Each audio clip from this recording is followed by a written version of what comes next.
Hala. Wala na po sila dito mga kabayan. Wala na yung kapitbahay mo diyan. Wala, kung sa siguro nagalos kasi na ginawa. May ginawa. Dito tayo uli sa tulay mga kababayan. May dala tayong pagkain para sa mga bata. Nakaraan ay nandito po tayo. Naghatid tayo ng bigas. Meron din pong kamag-anak nila na nag-visit sa atin. Nag-info sa atin tungkol sa... Hala. Wala na po sila dito mga kabayan. Wala nang tao.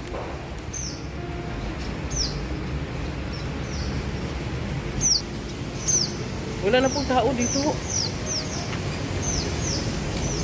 Baka ho bumalik na sa bahay nila kasi nakaraan may nag-info sa atin na mayroon pala itong bahay sila.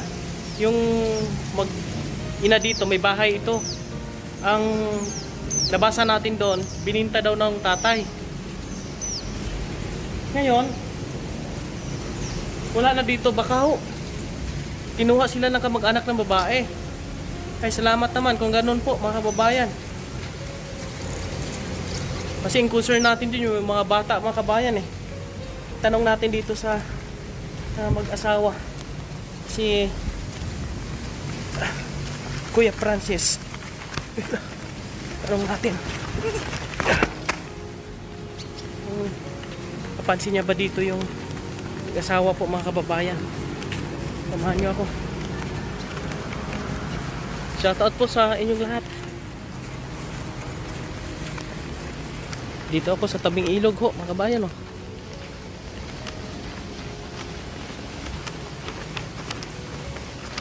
Padala akong pagkain sa mga bata. Kaya wala na sila dito. Punta tayo dito. Bahay nila ni Kuya Francis.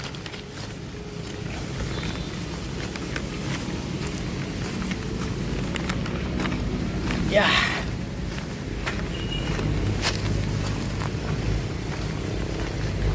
Dito kaya sila?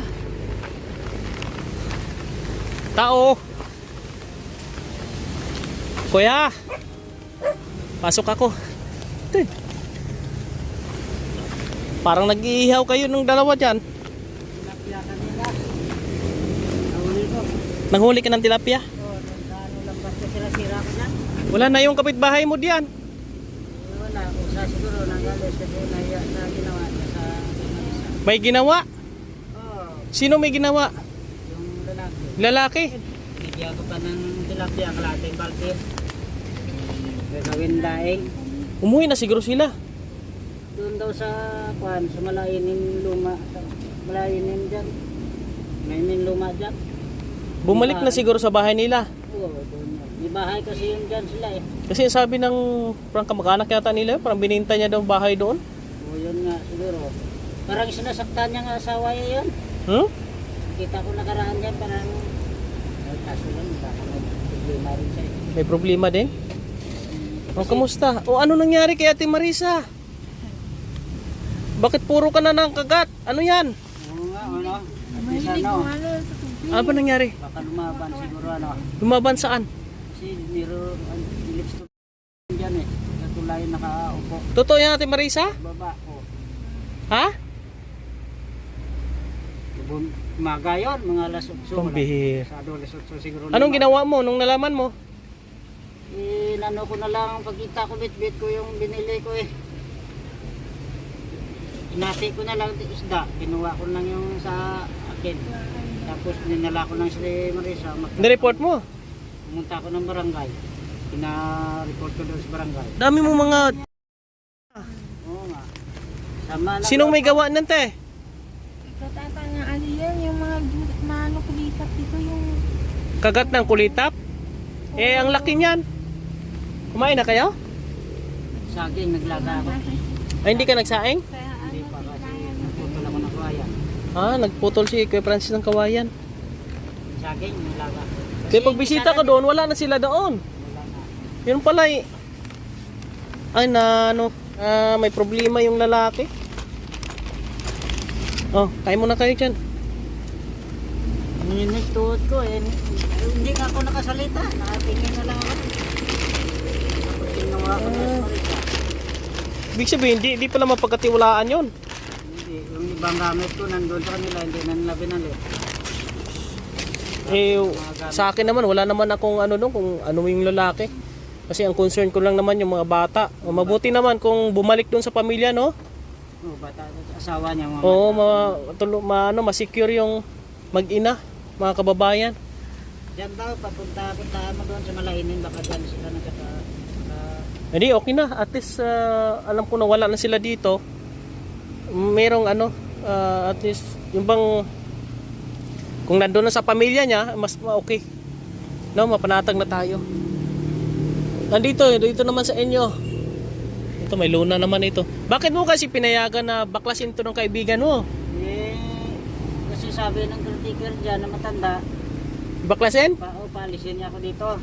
Oh. Yasin. Kasi pinalis ng dating caretaker mag-asawa dyan eh.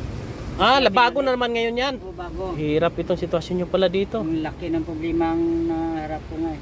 Na problema ko sa Marisa. Si Marisa yung pinagproblema mo? Oo, mga gamit ko dito, unti-unti na nawala. Pati mga saging ko dyan, nanakaw nga eh. Mga tanim ko. Kinuha ko na kahit mga nilalaga na lang namin. Ito na lang yung natira mga kabayan, yung bubong ng ginawa nating kubo noong nakaraan, no? 2022. Hindi ito, wala na. Dito wala, bulok na, wala nang dingding din po. Ayan, at least na tanong natin sila ni Kuya about dito sa pagginana na sa tulay.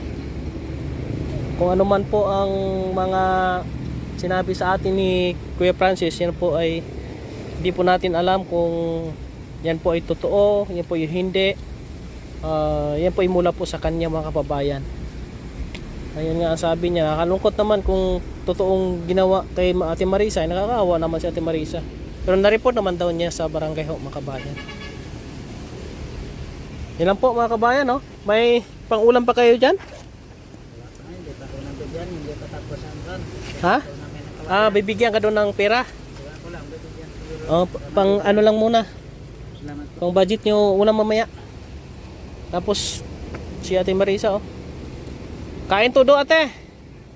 Parang lalong nagtutulala na siya. Tutulala siya. Yung mga nangyari sa kanya. Oh my God mga kabayan. Awa ka ako. Hindi na siya kumain ng kanin, yung saging na lang ito nilaga ko para kakainin Saan? niya. Tsaka pinano ko siya ng tilapia rito kasi iniwan ko sa kanina, binalikan ko nila nung bandang uli. Saging, wala namang laman yan. May laman ba yan? Wala, konti lang. Nilaga ko. Iyan lang. Iniwan ko siya nakaupo dito. Yan po mga kababayan, yung pagpunta natin dito at dadalan sana natin ng pagkain yung mga bata. Kailang wala na sila dito. Ayan, God bless yung lahat. At dito kila Ate Marisa. Yan na lang gagawin mo Kuya Francis, huwag mo lang iwan-iwanan si Ate Marisa. Ano? Para hindi na sa alaan. Hirap din ganitong sitwasyon mga kababayan. Mahirap natin matulungan si Ate Marisa kasi wala talagang kamag-anak niya eh. Ang hirap hanapin ng kanyang kamag-anak. Baka nasa Amerika ang kamag-anak ni Ate Marisa, Kuya Francis. Ate, baka nasa Amerika ang kamag-anak mo, wala sa Pilipinas. Kapon pa, wala na siya na kumain. Nakatulala na lang. Patulala siya. Yaya ko nga kakain na. At least na-report mo sa sa barangay Kuya Francis.